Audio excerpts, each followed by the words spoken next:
ایک اسپیک کے معزز سامعین و ناظرین، السلام علیکم۔ امید ہے آپ سب خیریت سے ہوں گے۔ میرے دوستو، ہماری آج کی کہانی ہے ایک ایسے جہاز کی جو بہت ہی بدقسمت ثابت ہوا اور اپنے اندر موجود 121 مسافروں اور عملے سمیت ہمیشہ کے لیے صفحہ ہستی سے مٹ گیا۔ دوستو، یہ دن تھا 14 اگست 2005 کا اور وقت تھا صبح 9:07 جب ہیلیوس کی فلائٹ 522 نے سائپرس کے ایئرپورٹ سے ایتھنز گریس کے لیے اڑان بھری۔ جہاز میں 115 مسافر اور کریو ممبر سمیت ٹوٹل 121 لوگ سوار تھے۔ جہاز کا کنٹرول ہینس مارٹن نام کے پائلٹ کے ہاتھ میں تھا، جو اب تک 16,900 گھنٹے پرواز کر چکے تھے۔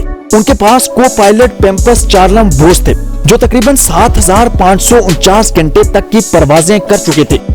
رن وے سے ٹیک آف کرنے کے 5 منٹ بعد یعنی 9:12 پر جہاز 12,400 فٹ کی اونچائی پر پہنچ گیا۔ اس اونچائی پر اچانک کاکپٹ میں ایک اعلان بجنے لگا۔ جب پائلٹس نے اس اعلان کا انویسٹیگیٹ کیا تو معلوم ہوا یہ تو ٹیک آف کے وقت بجتا ہے، مگر پائلٹ ہکے بکے اس لیے تھے کہ اب تو جہاز 12,400 فٹ کی بلندی پر تھا، اب کیوں الارم بج رہا ہے؟ انہوں نے فوراً ایئر ٹریفک کنٹرول سے رابطہ کیا۔ وہ بھی اس الارم کو بتا ہی رہے تھے کہ کاکپٹ میں ڈھیر سارے الارم بجنا شروع ہو گئے۔ پائلٹ کی آواز بھی اب نہیں جا رہی تھی۔ اس کے ساتھ ہی مصیبت کہیں زیادہ بڑھ گئی جب جہاز کا ماسٹر وین الارم بجنا شروع ہو گیا، جس کا مطلب تھا کہ جہاز کے بہت سے سسٹم ہیٹ اپ ہو گئے ہیں۔ جہاں جہاز کے کاکپٹ میں پریشانی کا یہ عالم تھا، وہاں پیسنجر کیبن میں بھی افراتفری مچی ہوئی تھی۔ تمام مسافر پریشانی سے ادھر ادھر دیکھ رہے تھے کیونکہ تمام مسافروں کا دم گھٹنا شروع ہو رہا تھا۔ جہاز میں گرمی پھیل رہی تھی، کریو ممبر بھی پریشان تھے۔ اچانک آکسیجن کی کمی کی وجہ سے آکسیجن ماسک لٹک پڑے اور سب کے سب مسافروں نے ماسک پہن لیے۔ اب جہاز 18,000 فٹ کی بلندی پر تھا۔ دونوں پائلٹس کا زمین سے رابطہ مشکل ہو رہا تھا۔ ان کی آوازیں ATC تک نہیں جا رہی تھی اور چند لمحوں بعد ان کا رابطہ مکمل طور پر ایئر ٹریفک کنٹرولر سے مکمل طور پر ختم ہو گیا۔ اب کنٹرول ٹاور سے فلائٹ سے رابطہ کرنے کی کوشش کی جا رہی تھی، مگر کوئی فائدہ نہ ہوا۔ نہ فلائٹ کا سوراخ ملا اور نہ جہاز زیادہ سے زیادہ اونچائی پر جا رہا تھا۔ عام طور پر سائپرس سے ایتھنز تک صرف 1 گھنٹہ 45 منٹ کی فلائٹ ہوتی تھی اور اس جہاز کو 10:45 پر لینڈ کرنا تھا۔ 9:23 پر یہ جہاز 34,000 فٹ کی بلندی پر پرواز کر رہا تھا اور 9:37 پر یہ فلائٹ ایتھنز کی حدود میں پہنچ گئی۔ 10:12 سے 10:50 تک ایتھن کے ATC اس فلائٹ سے رابطہ کرنے کی کوشش کرتے رہے، مگر کوئی جواب نہ ملا۔ بجائے لینڈ کرنے کے یہ جہاز اور سے اور بلند ہوتا جا رہا تھا۔